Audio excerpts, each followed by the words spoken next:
Yeah, so what's been going on in your week anyway? And what's been capturing your attention? What has been capturing my attention?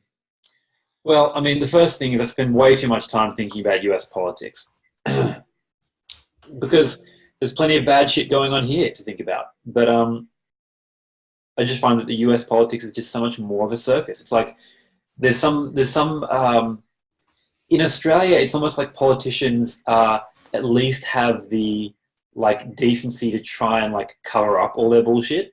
Whereas in the USA, it's just like, yep, we're all bullshit and it's a carnival and that's just what it is. And everyone's just kind of accepted that. Whereas, yeah, here it just feels like everyone's kind of, pretending that politicians aren't politicians and that we're all, good people and it's not a complete circus or a complete farce. But which is What why what's I find the US politics a bit more entertaining, I guess, which is really a wrong reason that should be capturing my attention. But I'm human.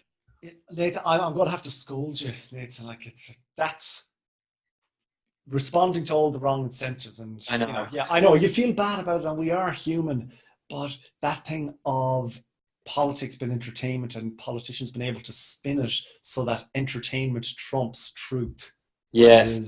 is a dangerous it's a dangerous precedent. I think we're starting to see it in Australia as well now, where like the prime minister and various other high-ranking people in the government, when called out on blatant lies, just don't even bother addressing them and just kind of go, "Oh yeah, I never said that about that person. Here is footage of you saying that specific thing about this person. Oh, ignore that. Moving on." Yeah, and it, unfortunately, I think the this idea that we abdicate responsibility, we hand off responsibility to the politicians, and as long as they're doing their job, or at the very least being entertaining, that's okay. He's not a bad bloke. At least I get a bit of a laugh out of him. And it's like, oh no, make politics boring again. That's a Yeah. catchphrase I'd love to run on, but unfortunately, I don't think it would capture the voters' imagination so much. No, I don't think so. But I agree with the sentiment. I mean, when I got into Flux, like when we started this whole thing, I mean, the thing that I would tell people is I'm doing this so that I don't have to be thinking about politics. I'm doing this so that in some future state, uh, there are so many people, intelligent people, and people who care involved, and the system is structured in such a way that we can, as citizens, feel a little bit relaxed. Obviously, part of having a system like Flux is that it comes with a responsibility, and all of us have some degree of responsibility within the system. But any there's a sort of sense of redundancy built into a system like Flux, right? Like you can stop thinking about politics for a few months and not pay any attention to it because you don't really need to, and it's not going to burn down. Whereas right now, it's just so much madness and theater, and like it's almost impossible to kind of look away. Um, but I agree with you, and it is a vice. It's not something that I like indulge in without guilt. It's like I find myself watching some video on the impeachment process now, and who said what about, and it's just like I know it's just complete garbage, and it's really not the arena of ideas. But at the same time, you think, God, these people are actually like the ones who are, at least from what they tell you, running the world, right? And it's just complete and utter madness. So yeah, not a defense. I can't defend Yeah. my actions, mate. But Well, it's engineered. Like there's a brilliant documentary. Did I mention Adam Curtis's documentary Hypernormalization to you before, or have you seen that? no, I don't BBC think I have. BBC documentary maker uses a lot of archive footage and then tells a story on top of it. But Hypernormalization is excellent. It was released a few years ago, and in it he unravels the kind of the why as to how politics has changed in this way to almost become more like theater, and where you in an environment where you can't necessarily control the narrative anymore, what you do is you just make it so difficult for people to know what the truth is, Mm. you flood the market with various narratives, and it's a thing. Adam Curtis points a finger back towards the Kremlin and their use of this technique, and the guy who's Putin's essentially director of propaganda is an ex-theater director.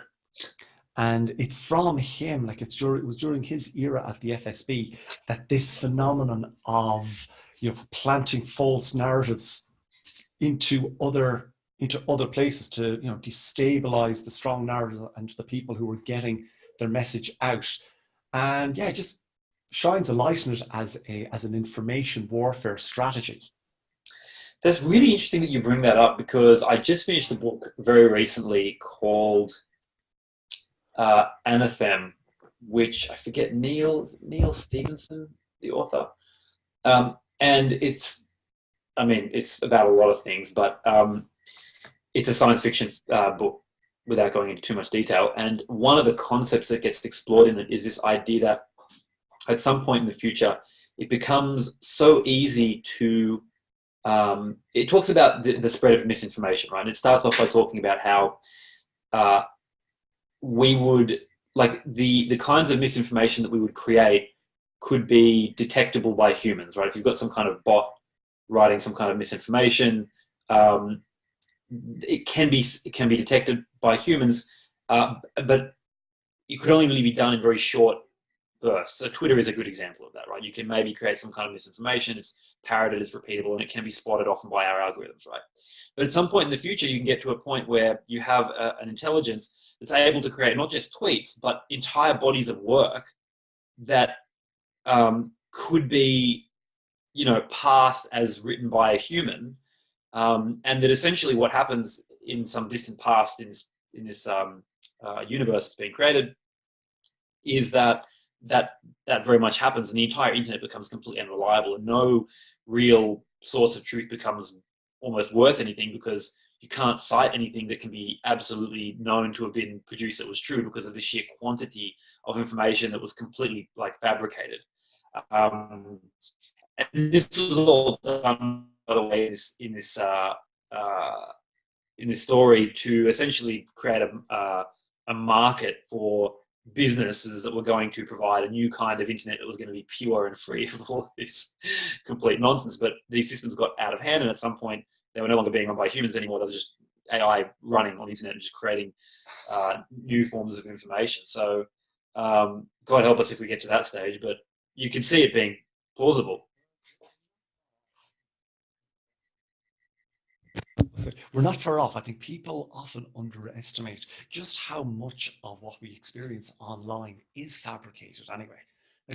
A great example is Reddit. Like when Reddit started out all those years ago, it really was a user-generated, really well-intentioned example of what the internet can bring together when people come to a place where they feel valued and where their attention is valued. And in the early days of Reddit, it was renowned as a place where people would go and contribute really good content, and people were drawn there for this really good, almost highbrow intellectual content that created the attraction and the aura around it as an entity. Then over time, as Reddit then kind of changed from being something that a group of guys set up in their dorm room in college, whatever, into a big company that was required to generate revenue, the site changes over time. But nonetheless, because of that original reputation it had as a really reputable source of knowledge and people contributing information, it became a perfect environment for armies, for bot armies, and for groups of people who want to insert false narratives into mainstream conversations. It became ground zero in that regard, and you see it on kind of two sides of the false narrative creation space. In the 4chans and the 8chans of the world, where when they get an idea to, to mislead the normies or to bring them on a wild goose chase, they'll discuss it in one forum, but then realize, okay, we'll plant these ideas in Reddit and we'll just watch and see where they appear elsewhere. And the same thing then as well for state actors who would be applying time and resources to trying to control narratives where it could lead to political instability. And you'd find, Reddit has found itself now subject to a lot of bot and false account activities and state actors coming in to try and shape narratives and to keep certain stories buried and to boost other ones. And so anytime I'm on Reddit and I'm looking at the comments section of a particularly contentious article, like, I do have to ask myself, like, how many of these are real people? Like, how many of these are actually people out there contributing because they believe it's in the best interest of the truth for them to share their idea?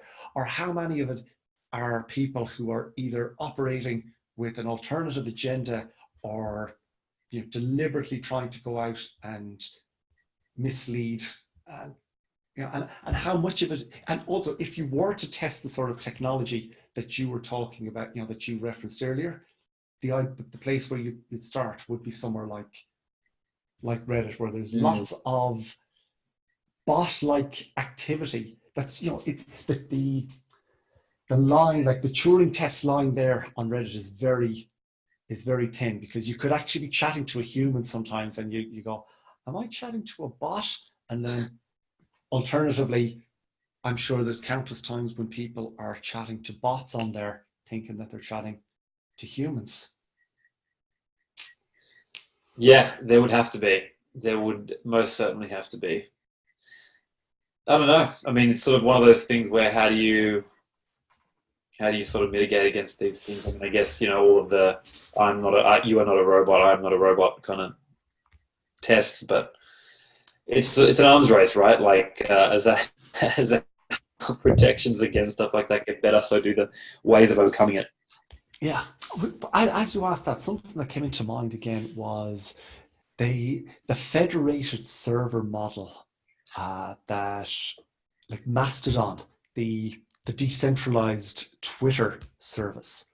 So the federated server model that they use, where yes, you can join Mastodon, but you join a server entity that you trust, and in essence, it's kind of taken the model of Twitter as an amorphous centralized entity and just breaking it down into these nodes, again, these smaller nodes. And I think what we'll see over time is a lot of sites and services popping up where they start offering a much smaller contained version of what a larger service used to offer, but in offering the smaller service, mitigating against a lot of the risk and downside that's coming with your likes of Facebook and your likes of Twitter, for example. Because there's so many people who want to do things like tweeting and using Facebook, but they don't want the whole wide world of what's going on outside of their own little networks. So many people just want Facebook to be sharing photographs with friends and families and a small container of outside network people, but they're funneled into a system that just essentially goes, okay, you're now in the ocean that is Facebook, and try and swim and navigate your way just over there. And if a shark comes along and eats you, that's sorry about it. That's what happens when you swim in the big blue sea. I mean, the irony is, though, we actually have, like, there exists, albeit maybe not as user friendly as Facebook, but just Apple, for instance, right? Like, you can use Apple, this Mac that I'm using right now.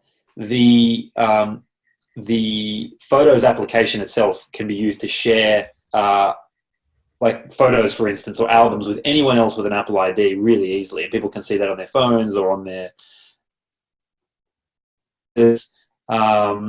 and so even just systems like that already, a lot of those functions that we used to rely on things like Facebook for being is like Apple. There are also other replacements, and none of the names come to mind now. But I know there have been several other projects that have focused on privacy and small network social media. So, but the question is, why don't people do it? And the problem that we have now is that people are more or less hooked on these systems, and it's almost like a requirement that you exist on them, because otherwise, how do people communicate with you? It kind of requires like a mass retraining of society, or a sort of revolution in people's behaviour, in which something like Facebook, and particularly in Australia, Facebook ceases to be a thing that it's not good for you, but everyone in Australia does it. So what are you going to do? How do you get away from it? Well, I think what we'll see is a modified form of the network effects that brought Facebook into being in the first place and created all those problems. Where back at the start of Facebook, Facebook became more attractive as a platform for you to join the more that other people joined. Yes. And that's what propelled Facebook's growth forward. I think the same thing will happen in another way with smaller, decentralized, federated services, where as more people start to join these other services, it signals that what it was people were looking to originally get at Facebook is no longer going to be at Facebook. It's going to start being off in these other centers. And also Facebook, the journey with Facebook from where it was to where it is now has allowed everyone to very easily find the networks that they want to be part of. Yeah. And it's much easier now for people to go, I want to bring these 400 people with me onto this other network or this other service, where once upon a time, you couldn't do that. Like we had to bring everyone together into the same place before people now more easily have the means to go, okay, this is the subgroup that I want to be working with. These are my people, and this, you might have come in through Facebook, but you'll exit through the side door here that we're creating to a better place. Yeah, I agree with you. I think that's most likely what will happen. You kind of already see that stuff taking place, with the rise of all these kind of very subculture specific social networks that have spun up, things like, what was that thing called? God, I cannot remember the name of this social network now. Oh, anyway, it'll come to me in a second. Tumblr, that's the one. Tumblr is an example. Things like, Twitch and Discord that popped up that are, again, that spend a lot of time in those spaces. Facebook has become far less important to their lives, right? It's just kind of this obligatory thing that is sort of a legacy item. I mean, certainly a legacy item for me. I don't use Facebook at all. If you invite me to something on it, I won't come. So it's not because I don't want to come. It's just because I'm not going to see it. So yeah.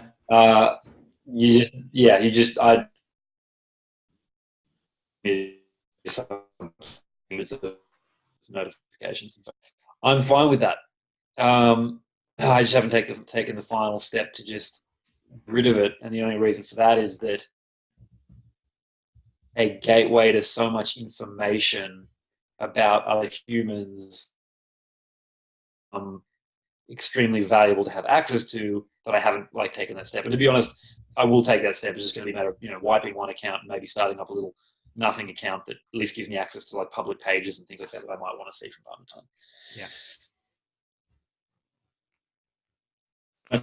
I was caring about what, and maybe this sounds really bad, but I'm not too fussed in following the personal lives of even people that are close to me on Facebook, only because it doesn't really add anything to my life. And in terms of my relationship with those people, I can get that stuff from speaking with them. if I want to. So the novelty of like being in the loop of the life of other people all the time for me is completely worn off. And it's surprising that when I go on there and I see people posting on Facebook, and then I go, oh, this person uses this regularly, and then I discover that actually posting on Facebook many times a day. I find that quite surprising because I'm not entirely sure why they do it anymore, since it's been so long since I engaged with it. What do you think? Am I out of touch? I don't know.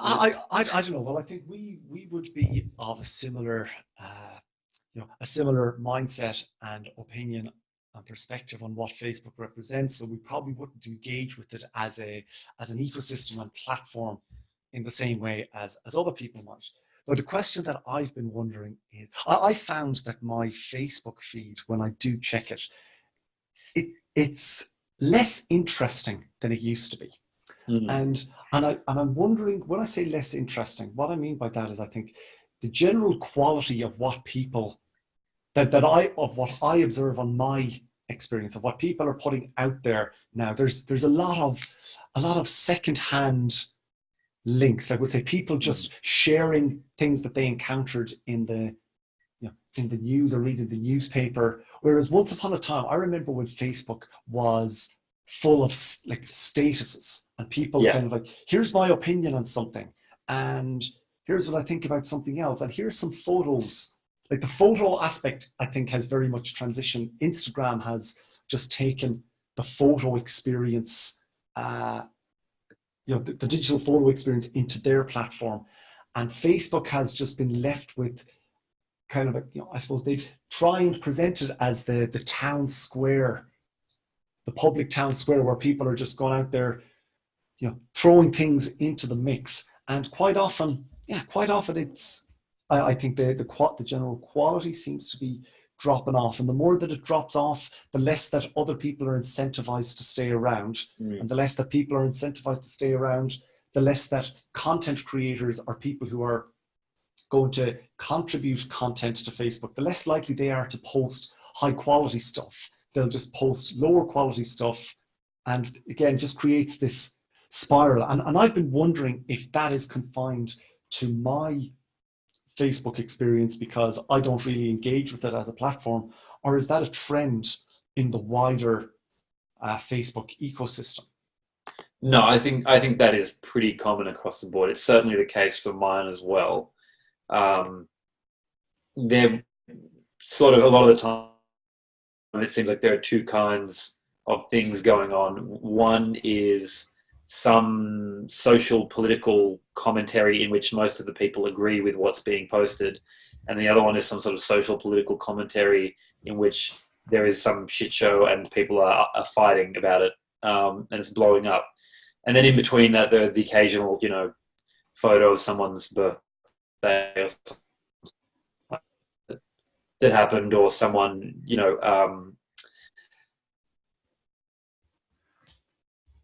their self-esteem with the likes of people that we haven't seen for many, many years. So that's kind of what it seems to have been filled by now for me, and I suspect that that's the case, like you, for many other people as well.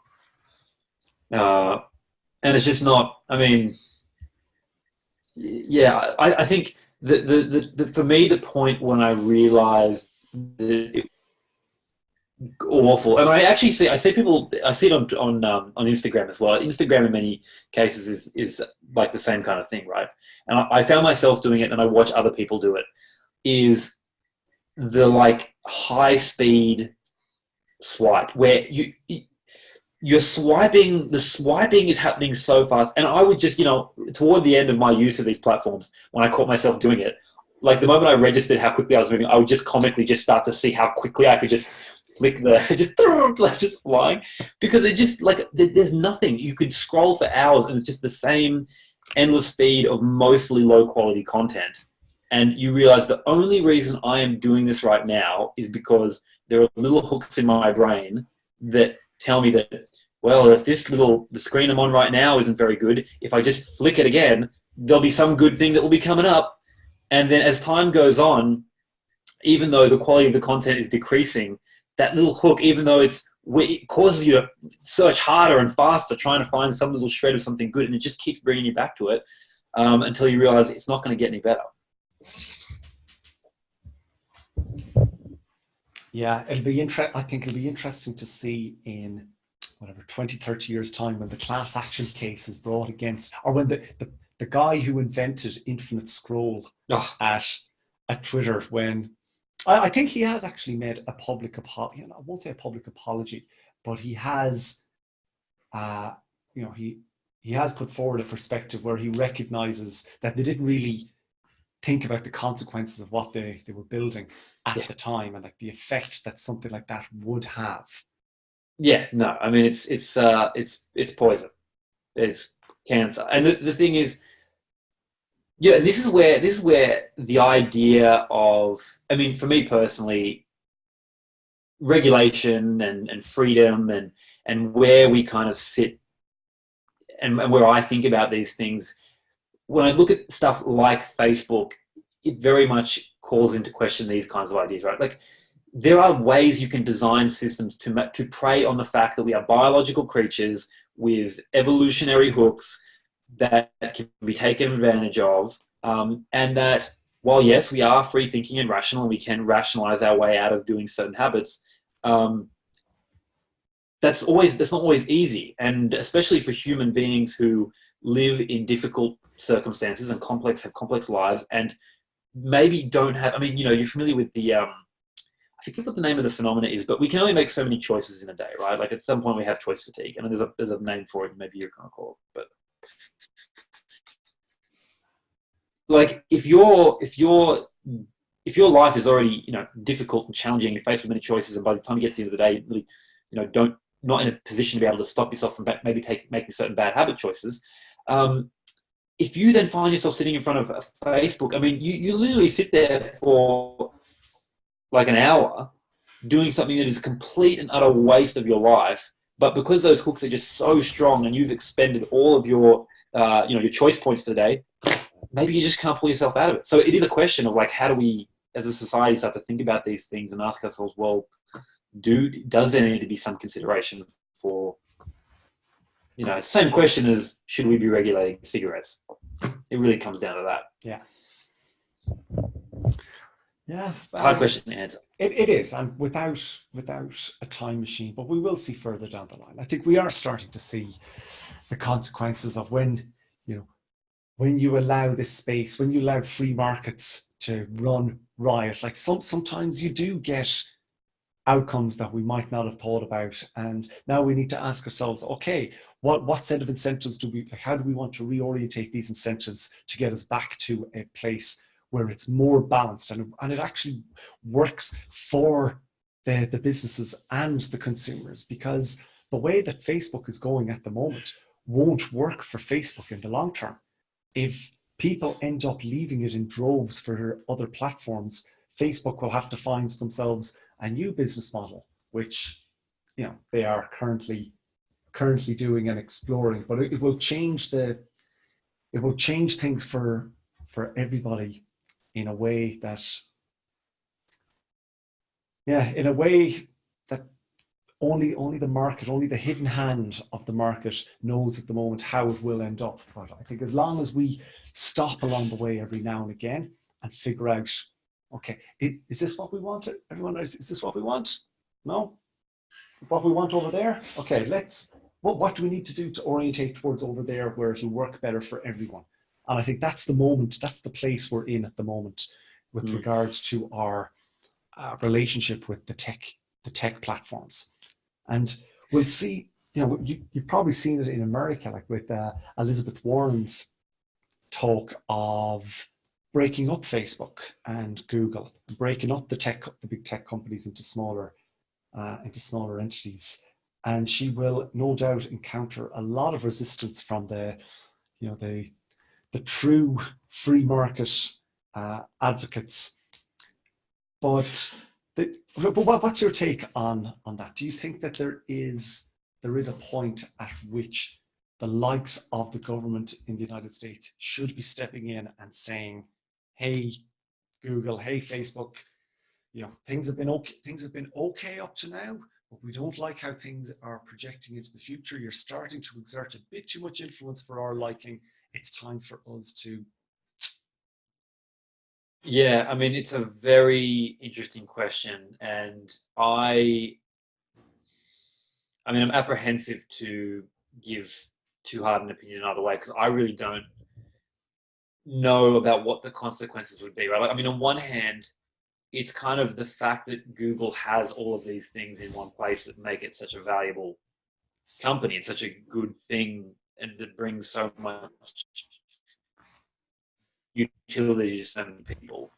On the other hand, it's the same reason that it becomes a scary thing. I think generally I'm opposed to that kind of intervention from government.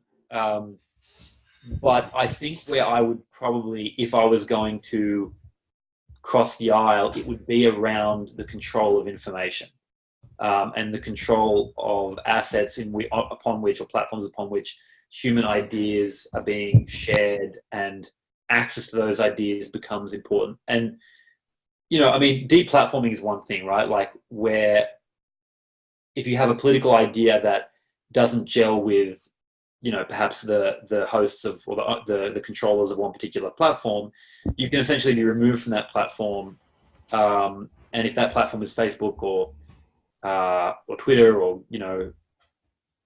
Google doesn't want you to have access to Google, God forbid. That's like life destroying in some ways for some people, right? To not be able to have access to those kinds of things, especially if you're a person whose livelihood or just ambitions in general depend upon access to those kinds of things. There really is nowhere else for you to go. And so, unlike other kinds of large companies, these ones are kind of vital and really important to like public life. So, I don't like the idea of government getting involved in stuff like this, but at the same time, if there was any industry that I would probably say might need it, it would have to be this one. And by that I mean like large tech, and particularly information control, that component of large technology. Yeah. I don't know. It's I mean, see, the other way is the way that I prefer it to go is that we kind of come to our senses and decide to sort of stop relying on certain things. I mean, Google, like Facebook is one that I think you could, as a person, move away from, right? That's something I don't think you actually need to have access to as an individual. Maybe if you're a creator or someone who wants to, trade in ideas. Like, for instance, this right now, if they said you can't put this to Facebook, that would be problematic. It would be even worse if you couldn't put it up on YouTube. That point to how. Repeat that last paragraph, Nathan. It's just your connection tapped out. If put on. No. Fear that I'm losing connection again. You got me? I got you back now. Got you back now. Yeah. Yeah, I just think if we couldn't have this conversation on Facebook and YouTube, like, we would be extremely restricted as to how we could possibly share this content, right? And pretty much that's it. I mean, you could go to Twitter, maybe back there, but in terms of you have to host it on some other video platform, which people take one look at it and they go, oh, I don't want to go and visit that platform because it's not YouTube. Why isn't it YouTube? Government going in and like breaking it up also solves the problem. Like, what would breaking up Google look like? One company becomes the search, and then the other platform becomes YouTube. I mean, YouTube still being a behemoth by itself. Do you have two YouTubes? You can't. I mean, I don't think you can have two YouTubes. I don't know. Is it more a question of like, and this is really out there, but does there become some regulation that actually stipulates whether or not what those companies can and can't do that is, abnormal kinds of regulation? That, I mean, we tend to regulate industries, but does there come a point where individual companies, based on their market position, get special regulation put on them as an individual company. The freedom bonum says no, but the society wellness bonus says maybe when you've got a massive monopoly like YouTube. I think like the key word there is monopoly and natural monopolies, where a lot of competition theory around business would say that like businesses as a trajectory in terms of how they carry out their function will want to tend towards being a monopoly quite often. And yet we know that monopolies are not necessarily good. Yeah, they're not good for healthy markets. Like they just create significant problems if the monopoly that's created is either too large or too strategic, or is prone to being taken advantage of, which is why we as a society tend to often nationalize and take into public ownership the natural monopolies. And so on the points that you were making there about in the breakup, I think one of the mistakes that we would make in approaching this idea of breaking up the big companies would be to come at it from a perspective of revenue. And as you said, instead to come at it from the perspective of information. And I would see, as part of breaking up these companies, we'll have to have a larger conversation about which parts of these companies are actually best held as public assets and in the public commons, and where we actually, so instead of having two YouTubes, we actually define the tube standards, and we define a completely open protocol for tubing. Essentially, the functionality that YouTube has provided for all these years and has now captured essentially that natural monopoly position in the market. Let's kind of break that apart as a concept and go, what is it that's happening here? And it is, it's video distribution, it's information distribution.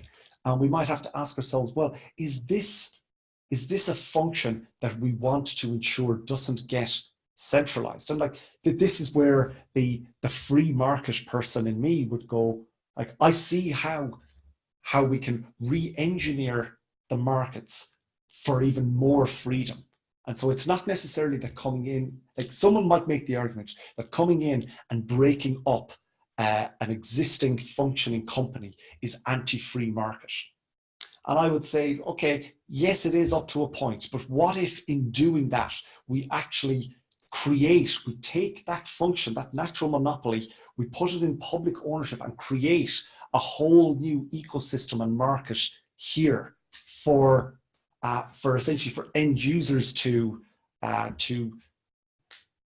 build and to meet in that place. So where I'm getting at in this thinking is, if we were to decentralize the tube format, so we now have the tube protocol, and it's optimized in the public domain for essentially just facilitating the sharing and transmission of information like this without requiring the centralized YouTube entity. So doing to video distribution what Bitcoin did to money. Yeah, I'm imagining, anyone can publish in some standardized format a tube, and X, Y, and Z companies might all make. Oh boy, my lighting has changed to become very different. Let me fix that right up. There we go. That looks kind of normal. Oh gosh, what was my point? Oh, I was just kind of reframing what you were saying. I mean, you're basically saying, in the way that I can use any number of kind of different podcasting apps to download, a podcast. Any number of different organizations might make different kinds of tube viewers, and those tube viewers would, be different based on the kind of particular market they might be targeting, or the kinds of particular content they might curate even. Actually, there'd be kind of a whole lot of different kinds of these possible tools that would be really niche and specific, and that market could be massive. Actually, it could be huge, because there's a lot of us on YouTube at this point. Exactly. and it would allow people to, again, use the functionality that the YouTube provides. Like at the moment, YouTube is essentially just the centralized aggregator because it hosts the videos. And so that's the engineering problem that YouTube solved for the market, really. They made it very easy for you to take the input from your camera, send it to YouTube, and then just go, okay, YouTube, you will manage that for me, and you will facilitate the marketplace. Yeah. And I think now what we'll see is over time is that people are going to become more responsible and sovereign in terms of how they manage their own data, including video. And we will see the proliferation of services where you'll be able, you'll have your 20 terabytes of information that is, yours. You control it. It has all of the information that you share with your with the Facebook protocol, the book protocol.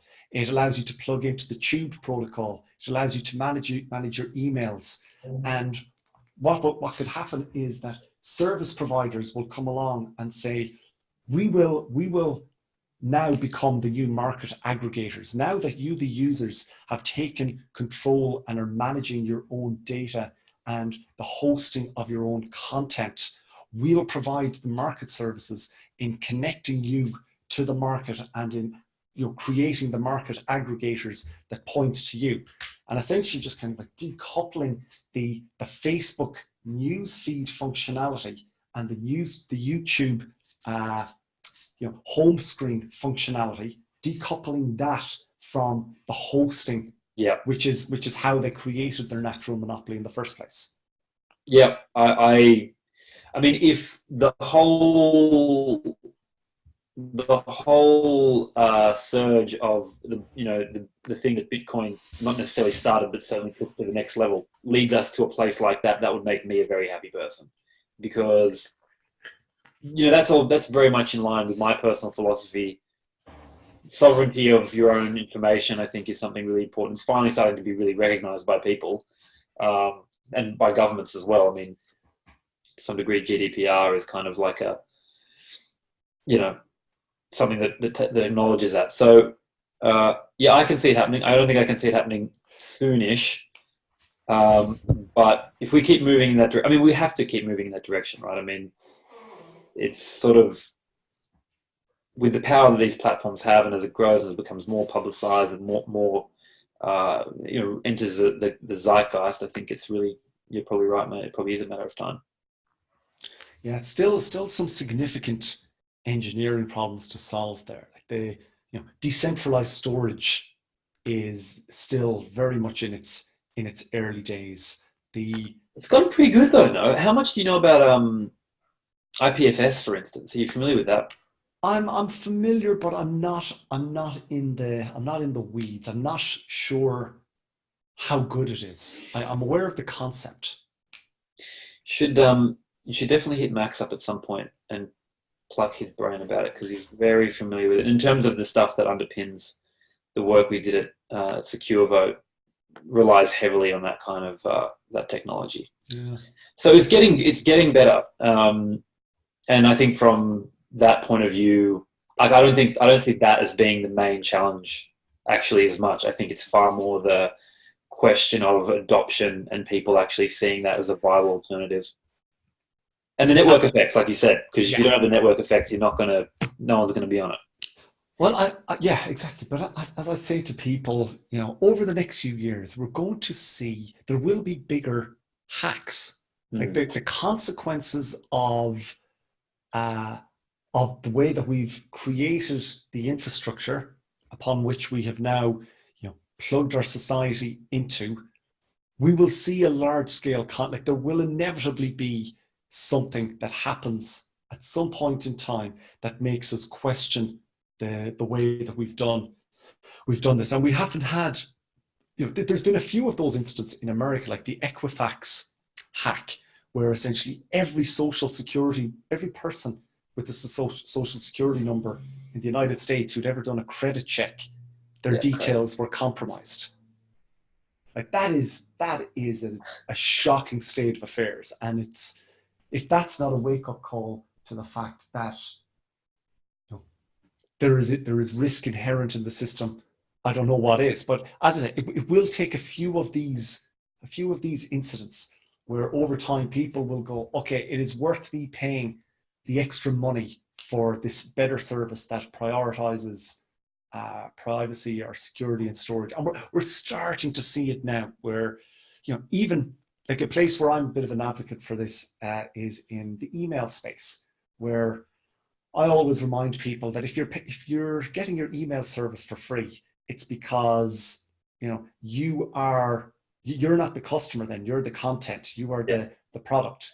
And while, you know, Google has gone out of their way to, you know, present Gmail as a benign, you know, public good that they're offering the world, but like, let's not kid ourselves for a second. Like that, Gmail's offering to people essentially provides them with the most sophisticated, one of the most sophisticated data sets to understand people that you could ever possibly imagine.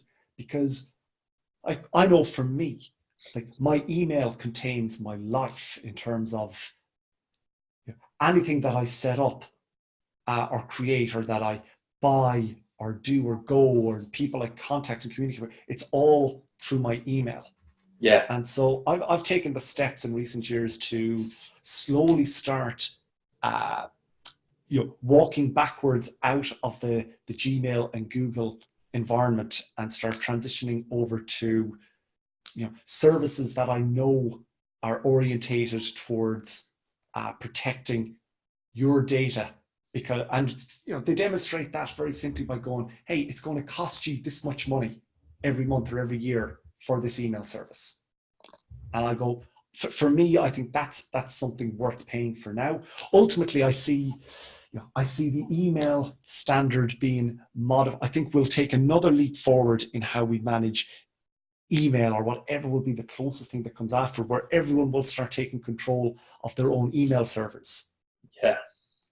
And it's just a matter of, you know, us upgrading our understanding, enhancing the incentives changing to start bringing people to this awareness. Oh, okay, I can't have my email. I can't have someone else looking after my email. Like we mentioned it last time at the, not your keys, not your Bitcoin. Oh yeah. And soon it will be, you know, not your email server, not your emails. Yeah, I agree. I think I do think it's just a matter of time, and I welcome it, mate. I think that's, and look, and I think the thing that came with that same conversation, right? It's about responsibility. You know, you take responsibility for your own things. It's probably a good characteristic to have in humans to begin with. So if we can move down that path and get all the benefits that come with protection that would give us, it's obviously but it's again, it's a question of who's going to start doing this stuff and how quickly is it going to spread. I mean, I think, you know, people like you and I will probably be early adopters of that kind of thing, and I think we both, you know, people like us also like to talk and share these kinds of ideas far and wide. So, you know, if you can get a foothold, probably something that's got legs. Yeah, I think given how well developed our preferences are towards technology, where we have essentially told the technology market, optimize for convenience, make everything as easy as possible, and that's what we as users want. And I think I don't see that trend changing. But what I do see potentially presenting an option is that the convenience of what you gain in convenience, you will ultimately lose out in some other externality, whether it's the cost of dealing with a data hack, or an ID, like a identification theft, that where over time people will go, I would rather, I've had, someone say, I've had my identity stolen once, I would rather spend 10 minutes filling out every service I sign up to now so that I never have to go through that experience again? Well, it could be that, but it could also be, I mean, so people will sacrifice some degree of convenience for some other trade-offs within measure, right? Like, a good example is the way that we have changed our attitudes towards, things like single-use plastic, for instance. Or you get like a little wooden fork instead of a little plastic fork now. Now, wooden forks, if you've tried to use one, they are terrible. But it feels better to know that you're not just throwing away a piece of plastic, right? It's a little bit of wood. And in the same way, I think that if that kind of if the public perception of tools like that is that they are better for us, they're better for us as individuals and also as a society, that we take advantage of more decentralized tools like this. At some point, companies will be able to create tools like that for us to use, that while they may not be quite as good as Gmail, are good enough that the benefits that you get from protecting yourself in that way, or from even just being the novelty of it being new and different, may outweigh the convenience factor. And of course, like all good market forces, they too will eventually become very convenient, just by virtue of the fact that they start selecting for that and people start using the ones that are the most convenient, right? So yeah, I don't think it's that they will have to win the convenience race, especially not in the beginning, because if you can get close enough, there'll be some segment of society that will jump ship. I mean, look, like you already made that change, right? Like you're already using tools that may not be as great as Gmail, but if enough people start using them, if that sort of zeitgeist changes, then eventually it will be, and eventually even better.